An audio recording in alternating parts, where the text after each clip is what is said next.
filannoo marsaa torbaffaa kana ergama diinota Itoophiyaa fudhatee socho'u galmaan ga'uu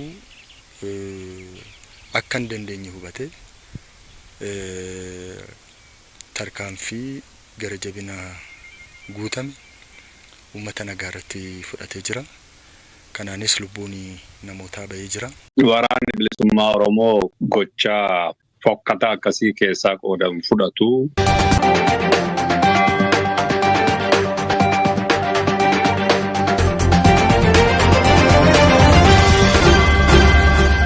Duuteenyaa jalqabaatiin ajjeechaa godina Arsiitti raawwatame waraanni bilisummaa Oromoo raawwachuu mootummaan naannoo Oromiyaa beeksise. Kanaanis ajjeechaa Arsiitti tibbana mudateef mootummaan Shimallisii fi Woboon Jaalmarroo quba walitti qabuu isaaniiti. Ajjeechaa Arsii irratti mootummaan ibsa bal'aa laateeraa bal'inaan dhageessu. Oduu biraatiin abbaan gadaa Goobanaa Hoolaa miseensonni waraana bilisummaa Oromoo manneen amala sirreessaa Oromiyaa keessatti hidhaa jiranirraa xalayaan isaan dhaqqabuu mirkaneessan. Waliigaltee Jaalsanyiitii fi Shimallis balaa jala jiru bal'inaan dhageessu. Oduu itti aanuun magaalaa guddoo Soomaaliyaa Moqaadishootti waraanni guddaan banamuun dhagahame. Waraanni kun masaraa Pirezidaant Hassan Sheikh Mahamud cinaatti dhohee jedhame. Maaltu mudate gabaasa bal'aa dhageessu akkam jirtu daawwattootaaf hordoftoota Haanolee Global Media. Oduu odeeffannoo teenya guyyaa irraa tokko jennee jalqabneeti jirra. Odeeffannoo teenya ijoo isaa amma dhageessan guutuu isaa isin biraan geenya. Haga xumura sagantaa teenyaatti dhaggeeffachuun yaada qabdan gara koomentiitiin nuuf barreessaa. Viidiyoon teenya namoota hedduu bira akka dhaqqabduuf immoo laayik, sheer, sabskiraayib godhuun dagatinaa isiniin jenna. Kallattumaaniin gara gabaasa bal'aattiin isin qajeelcha.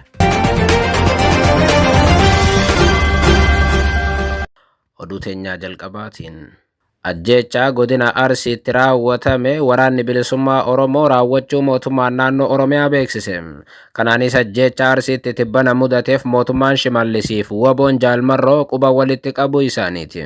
Haaluma kanaan godina Arsii aanaalee lama keessatti tibbana ajjeechaa namoota nagaa irratti raawwate ilaalchisee mootummaan naannoo Oromiyaa obbo Shimallis Abdiisaatiin hoogganamu hidhattoonni waraana bilisummaa Oromoo ajjeechaa sana raawwachuu himate. Biiroon Koominikeeshinii Oromiyaa ibsa laateen hidhattoota Woboo kan humnoota badii jechuudhaan ibse filannoon marsaa torbaffaa akka danqamuuf lammiileen nagaa amantaa fi sabummaan akka walitti bu'aniif ajjeechaa raawwatanidha jedheera. Humnoonni badii kunneen yookaan waraanni bilisummaa Oromoo filannoo biyyaalessaa marsaa torbaffaa danquuf ergama fudhatanii hojjechaa kan turan ta'us filannoo danquudhaaf karoorri isaan qopheessan dambalii uummataa uumameen kasaaraan irra ga'u hordofe uummata nagaa irratti tarkaanfii fudhachuun haaloo ba'uu irratti bobba'anii jechuun hoogganaan biiroo Koominikeeshinii Oromiyaa obbo Haayiluu Addunyaa ibsa miidiyaalee Itoophiyaatiif kennanii mirkaneessan. Caamsaa 23 godina Arsii aanaa Asakoo ganda dhalataa Caffaa jedhamutti diinni Abaaboo Shanee filannoo biyyaalessaa marsaa torbaffaa kana gufachiisuudhaaf ergama diinota seenaa Itoophiyaa ta'an irraa fudhatuudhaaf sochii guddaa taasise. Haa ta'u malee humni mootummaa fi humni uummataa qindaa'ee filannoon marsaan torbaffaan otoo hin gufatin milkaa'uu danda'ee jira jechaadha. Filannoo marsaa torbaffaa kana ergama diinota Itoophiyaa fudhatee socho'u galmaan ga'uu akka hin dandeenye hubate tarkaanfii gara jabina guutame uummata nagaa irratti fudhatee jira. Kanaanis lubbuun namootaa bahee jira. Tibbana godina Arsii aanaalee lama keessatti dilbataaf wiixata gaafa waxabajjii takkaaf lama haleellaa gaggeeffameen namoonni 13 ajjeefamuu fi kaan miidhamuu bataskaanni tokko gama biraatiin gubachuu jiraattonniif kutaan lallaba bataskaan Ortodoks Tawaahidoo bakkichaa ibseera. Paatriyaarkiin bataskaan Ortodoks Tawaahidoo Itoophiyaa Abuna Maatiyaas ajjeechaa godina Arsiitti raawwatame jedhame kanarratti gaddi guddaan itti dhaga'amuu ibsan. Paatriyaarkichi mootummaan nageenya lammiilee eeguuf dirqama akka qabuus ibsanii hatattamaan ajjeechaan godina Arsii keessatti amantoota irratti raawwatamu akka dhaabbatus gaafataniiru. Ajjeechaa tibbana godina Arsiitti namoota nagaa irratti raawwatame mootummaan hidhattoota waraana bilisummaa Oromootti qabatam. Waraanni bilisummaa Oromoo gama isaatiin ajjeechaa kana keessa akka harka hin qabnee fi mootummaan maqaa isaanii xureessuudhaaf ofiif ajjeechaa akka raawwatan ibseera. Dhimma kanarratti gorsa ajajaa olaanaa ABO WBO kan ta'an obbo Jireenyaa Guddataa BBC Afaan Oromootiif kaleessa akka himanitti haleellaa godina Arsiitti gaggeeffame keessa hidhattoonni isaanii qooda akka hin qabne ibsuun mootummaan hidhattoota ofii bobbaaseen yookaan shanee isaa jaarrateen ajjeechaa raawwateedha jedhu.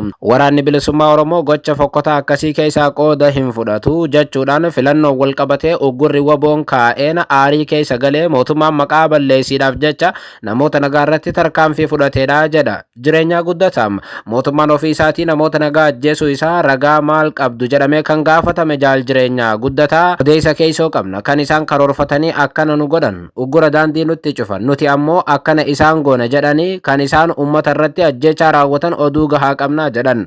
Waraanni bilisummaa Oromoo gocha fokkataa akkasii keessaa qooda hin fudhatu. Waraanni bilisummaa Oromoo akeekni inni dhaabbatee fi bilisummaa saba Oromoodhaaf yoo taate malee walitti bu'iinsa hawaasaa keessa galee waan gartee tuttuquuf tokkolleen hin jiru jechuudha. Dhimmi kun dhugaa dubbachuudhaaf waan inni qoradhe dansirraa dhaga'ee booda lafarratti hawaasni akka gartee walitti bu'uu ka godhee haa qaama mootummaa. Dhimma filannoo jedhamee uggurrii fi waan akkasii lafarratti gaggeeffamaa ture kuni gaafa gartee aarii keessa galchuu namoota gartee hawaasa lola cinaa kaase. Tole ammasin maadha ragaan keessan yeroo akkas himannaa jabaa mootummaa irratti dhiyeessitan? Odeessa keessoo qaba. Haleellaa yeroo garagaraatti namoota nagaa irratti Arsii keessatti gaggeeffamuuf jiraattonni hidhattoota waraana bilisummaa Oromoo himatu. Obbo Jireenyaan gama isaatiin garuu hidhattoota mootummaan kan WBO fakkeessee bobbaaseetu jira jechuun shanee mootummaa ajjeechaa raawwachuu hubachiisan. Inumaayyuu waraana bilisummaa Oromoo maqaa balleessuudhaaf humni kaampii leenjii Sanqalleetti leenji'ee bee akka jirus ibsan. Mootummaan naannoo Oromiyaa gama isaatiin tibbana godina Arsii aanaa Sakootti namoonni nagaan ajjeefamuun alatti qabeenya uummataatiif mootummaarraas miidhaan ga'uu ibsuun humnoota shororkeessaa shaneetu kana raawwatee jedha. Obbo Haayiluu Addunyaa qondaalli Shimallis Abdiisaa jala jiran kaayyoon haleellaa kanaa wal fixiinsa uummataa amantaa da'oo godhate uumuudhaaf kan taasifame ta'uu kan eeru mootummaan naannoo Oromiyaa humnoonni nageenyaa bakkichatti bobba'uudhaan ajjeechicha dhaabsisuu ibsam. Godinni Arsii bakkeewwan haleellaa namoota nagaa irratti irra deddeebiin gaggeeffamu keessaa tokko yoo ta'u mootummaan hidhattoota WBO deddeebiin itti gaafatamaa godham. Oduu biraatiin abbaan gadaa Goobanaa Hoolaa miseensonni WBO manneen amala sirreessaa Oromiyaa keessatti hidhaa jiran irraa xalayaan isaan dhaqqabuu mirkaneessan. Kanaanis waliigalteen Jaalsanyii fi Shimallis jidduutti mallatteeffame balaa jala jira jedhame. Haaluma kanaan abbaan gadaa Tuulamaa Goobanaa Hoolaa miseensota waraana bilisummaa Oromoo kanneen manneen hidhaa garaagaraa keessatti adabbiin hidhaa irratti murteeffame ilaalchisuun akka gidduu seenanii fi hidhamtoonni xalayaa gara isaaniitti barreessifachuu Addis Istaandaardiif mirkaneessaniiru. Akka abbaan gadaa Goobanaa Hoolaa Addis Istaandaardiif dhimmicha irratti har'a ibsa laataniitti xalayaan kun miseensota WBO manneen hidhaa akka Shaashamannee baatuuf Adaamaa jiranirraa isaan dhaqqabuu fi hidhattoonni kunneenis tokkoon isaanii murtii hidhaa waggaa 8 haga 20 akka itti murteeffame ta'ullee dabalataan ibsaniiru. Torbaanota dabran xalayaan maqaa miseensota waraana bilisummaa Oromoo manneen hidhaa naannoo Oromiyaa keessa jiru jedhame miidiyaalee hawaasaa gubbaatti naanna'aa tureera. Xalayaan kun miseensonni WBO kan hidhaan cimaan irratti murtaa'e iyyata isaanii kana abbaa gadaa Tuulamaatii fi akkasumas immoo waajjira abbaa alangaa Oromiyaatiif barreessanii jiran jedha. Xalayaan kun miseensonni WBO waamicha nagaatiin galan 100 ol ta'an hidhaa cimaan waggaa 3 haga 24 akka irratti murtaa'e ibsa. Xalayicha jalqaba kan baase Oromiyaa Miidiyaa Niitoorkii ture. Gabaasa sana booda har'a yaada kan kennan abbaan gadaa Goobanaa Hoolaatis xalayaan wal fakkaataan isaan dhaqqabuu mirkaneessan. Ta'ullee hidhamtoonni kunneen hundinuu kanneen yaamicha abbootii gadaatiif haadholee siinqee fudhatanii galan qofa utuu hin taane kanneen waraana humnoota nageenyaa mootummaatiif waboo irratti booji'aman kanneen yaamicha fudhatanii galanii fi kanneen iddoo adda addaatti osoo socho'anii qabaman faa ta'uu era abbaan gadaa kun. Abbaan gadaa Goobanaa Hoolaa hundi isaaniitu ilmaan Oromoo waan ta'aniif kanneen yaamicha fudhatanii galaniifis kanneen lola irratti booji'amaniifillee qaamolee dhimmi ilaalu wajjin gidduu seenanii araarsuu fi carraaqqii taasisaa jirra jechuun dubbatan.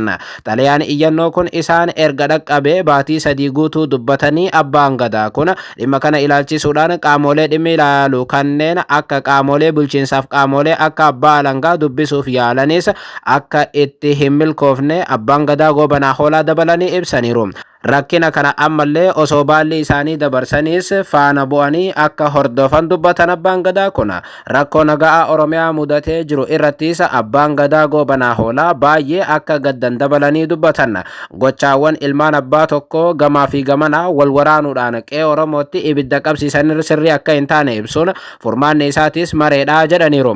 Kanaan duratti carraa argatan kamittuu fayyadamuudhaan nagaa lallabaa akka turan kan himan abbaa gadaa Goobanaa Hoolaa bakka aanga'oonni mootummaa federaalaatiif naannoo argamanitti nageenyaaf waamicha taasisaas turreerraa jechuun dubbatan. Walumaa galatti abbaan gadaa Goobanaa Hoolaa hireen uummata Oromoo milkeessuu fi nageenya Oromoo mirkanaa'uu akka qabu cimsanii ibsuun qaamni araara buusuudhaaf kaayyeeffate kamuu jiddu galeessa godhatee gama lachuu irratti nageenya akka dhufu dhiibbaa gochuu akka qabus dhaamaniiru. Waldhibdee waggoota 7 dabraniif Oromiyaa goolaa jiruuf furmaata laachuudhaaf kaayyeeffate mariin nagaa mootummaa federaalaatii fi waraana bilisummaa Oromoo jidduu marsaa 2 Taanzaaniyaatti gaggeeffame waliigaltee malee xumuramuun isaa ni yaadatama. Kana ta'us mootummaan naannoo Oromiyaa hidhattoota waraana bilisummaa Oromoo karaa nagaatiin akka galaniif waamicha taasisaa tureera. Rakkoo nageenyaa naannicha waraana wabootii fi humnoota nageenyaa mootummaa jidduu jiruun goolamuu furuuf onkololeessa bara 2024 naannoon Oromiyaa jaarmiyaa hidhattoota waraana bilisummaa Oromoo irraa adda ba'uu labse. Waraana bilisummaa Oromoo zoonii jiddu galeessaa waliin marii nagaa gochuun garaagarummaa jiru furuudhaaf qophii ta'uu isaa ibsuun ni yaadatama. Kun erga jedhamee booda dhuma bara 2024 muddee mootummaan naannoo Oromiyaa garee hidhattoota waraana bilisummaa Oromoo irraa adda ba'ee waliin waliigaltee nagaa mallatteessuun ni yaadatama. Gareen Jaalmarroo irraa adda ba'uu labse kun ammoo kan Jaal Sanyii Nagaasaatiin hoogganamu ture. Gareen kun mootummaa naannoo Oromiyaa obbo Shimallis Abdiisaatiin hoogganamu waliin waliigaltee qabxii 13 qabu mallatteessee ture. Waliigalteen kun garuu arrallee uummataaf hin ifoomne. Ta'us ammoo hidhattoota karaa nagaatiin galaniif eegumsi akka godhamu waliigaltee keessatti akka kaa'ame hubachiifamee ture. Faallaa kana haala ta'een ammoo amma hidhattoonni karaa nagaa filatanii Jaal Sanyii waliin galan hedduun hidhaatti guuramanii akka argaman abbaan gadaa Goobanaa Hoolaas mirkaneessuu isaaniiti. Kun ammoo waliigalteen Sanyii fi Shimallis jidduutti mallatteeffame balaa jala bu'uu agarsiisa jedhame.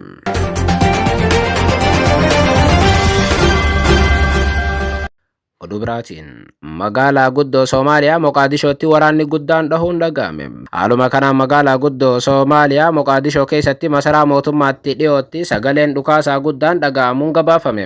Teessoo pirezidaantii Soomaaliyaa Viillaa Soomaaliyaa dhiyoo fi magaalattii bakka tokko tokkotti dhukaasni kan jalqabame wayita biyyattiin adeemsa filannootiin wal qabatee muddama siyaasaa keessa jirtutti ture. Barri aangoo isaa kan xumurame pirezidaantiin Soomaaliyaa Hassan Sheikh Mahamud aangoo isaa dheereffachuudhaaf yaaliin taasisan hordofee mormiin cimaan isaa mudateera. Akka bu'uura heera mootummaa biyyattiitti barri aangoo pirezidaantichaa kan xumurame akka lakkoofsa Itoophiyaa caamsaa 7 2018 ture. Magaalaa guddoo Soomaaliyaa naannawa addabaabaa'ii Daabikaa fi Saayidibikaa jedhaman jidduutti sagaleen dhukaasaa kana hordofee dhaga'amuun ibsameera. Naannawaan kun bakka masaraa mootummaatti dhiyoo kan ta'ee fi tarsimawaa ta'edha. Addabaabaa'iin Saayidikaa daandiiwwan gurguddoo gara Viillaa Soomaaliyaatti geessan keessaa isa tokko ture.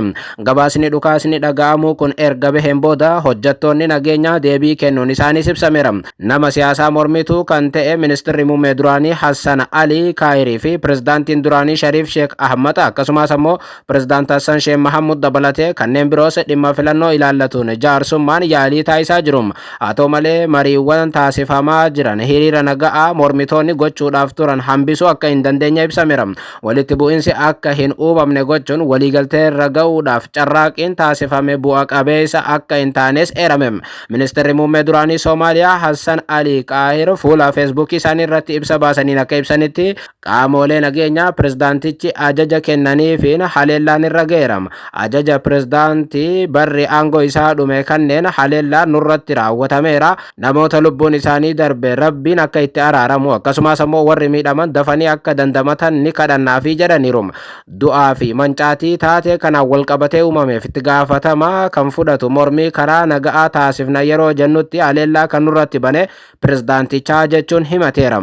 Mormitoonni gama biraatiin jimmata boru hiriira guddaa kan nagaa akka ba'an beeksisaniiru. Bulchiinsi naannoo Banaadir hiriirri mormii akka gaggeeffamu fayyameera. Nageenyaaf jecha mormiin kun bakka ramadameef qofatti daangeffamuun akka gaggeeffamu bulchiinsa naannichaatiin ibsame. Yeroo hiriira kanaas meeshaa hidhachuun dhorkameera jedhame. Suuraawwan roobii ganama jechuun kaleessa miidiyaa hawaasaa irratti gadhiifaman akka agarsiisanitti namoonni warra mormitoota waliin walitti dhufeenya qaban uffata dambii loltuu uffachuudhaan konkolaataawwan waraanaa gurguddooti Moqaadishoo keessa yeroo socho'an mul'atu.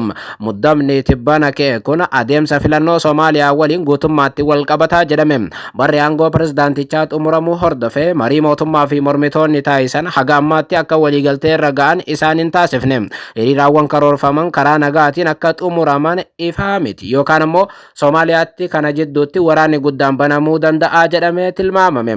Sababa dhukaasa masaraa mootummaatti dhiyootti mudateetiin duuti yookaan miidhaan dhaqqabuu ammatti aangootarraa odeeffannoon bilisaa hin kennamne. Soomaaliyaan duraanuu waggoota 40 dabre waraana keessa jirtu amma irra caalaatti gara waraana biraatti ce'aa jirti jedhu xiinxaltoonni. Yeroo gaarii.